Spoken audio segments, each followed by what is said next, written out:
Hey everyone, back again. Today we're going to talk about Chandra Mohanty's essay, Under Western Eyes. Now, I'm in a new space. I'm itinerant. I move around. If you're new here, welcome. I'm David. I try to explain philosophical concepts and ideas in ways that make them accessible to you. So if you're new, like, share, subscribe. You can go and see the more than 200 episodes I already have up, covering a whole array of different topics. If you found this in podcast form, you're going to be able to find the video of it on YouTube, if you're into that. Or if you found this on YouTube, you're going to be able to find it in podcast form if you just want the audio. If you want to help me out, do all those things I just mentioned, like, share, subscribe. You can help me out monetarily via Patreon or PayPal, but obviously no pressure to do that. If you are listening to this on a podcast platform, you can leave 5 stars, obviously, and that would help me out a lot. Tell your friends. Who knows? They might get a kick out of it. So yeah, let's cover this short essay to kind of continue on my post-colonialism stream of thought. And covering these very important texts. And something to think about, I think, when contemplating post-colonialism is exactly what that term means.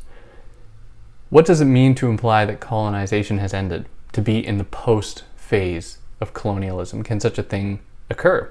If the effects are still being experienced by people all across the world because of decades, centuries of imperialism, then how can it possibly be said that colonization ever finishes? So what then does that mean for a term like post-colonialism? Just food for thought.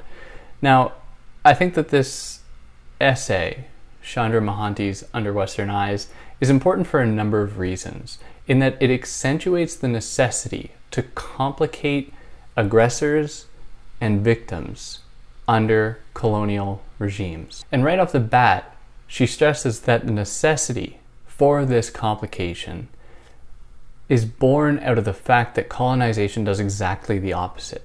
Colonization performs, among other things, it performs one action really well, and that is to reduce colonized bodies, colonized people, to a homogeneous single group that can be easily controlled, maintained, managed, placed under colonial rule.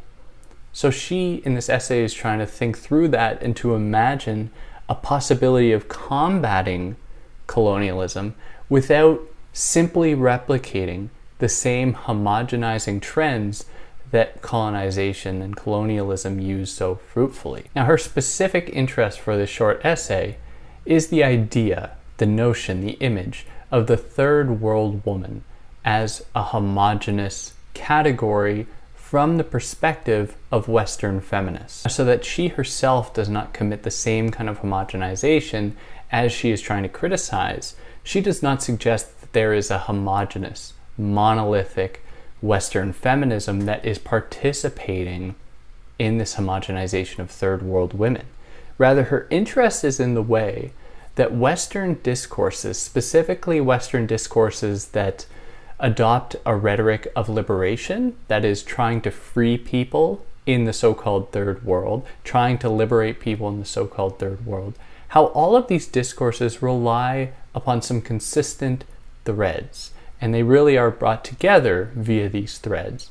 So some of the consistent themes, and if anyone's listened to the episodes I've just done on Edward Said's Orientalism, you'll know that there are some consistent themes that run through many Orientalist projects and Orientalist ideas.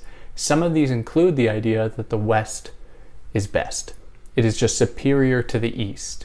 And this is imbued, and the West is imbued with a number of qualities as a result, as being more scientifically proficient, more politically proficient, more technologically proficient, which all contribute in a repeated reduction, in a repeated homogenization of the third world as being less advanced than the so-called West. Now, in the case of Western feminism, what it does, and on its face this isn't necessarily a bad thing, it becomes one, is that it filters its understanding of oppression, in this case patriarchal oppression, uses that understanding and applies it to the rest of the world, as though patriarchy functions the same in Bangladesh as it might in upstate New York, which is, when you put it in terms like that, it's just totally absurd.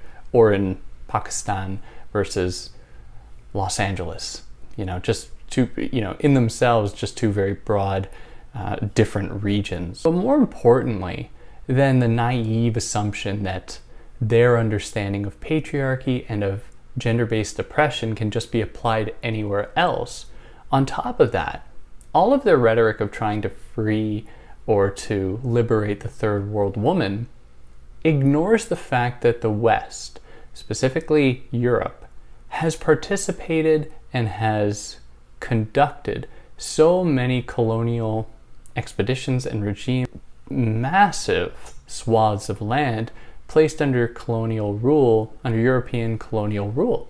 So by ignoring this fact, Western feminist discourse, instead of actually helping women in these places, contribute to a similar act of reducing these women and speaking for them instead of letting them speak and listening to them and their specific needs. So Western feminists ignore the real lived experiences of regional women all across the world. And I think that this certainly could be applied to women's experience even within the United States. Differently situated women are going to have vastly different experiences of oppression, especially when you're going to consider their socioeconomic status, sexual orientation, their own gender identity, or any kind of womanhood that exists along a spectrum or outside of that spectrum. You're going to have vastly different experiences of oppression. Now, she extends this to men as well, to say that men is not in itself, in her words, a coherent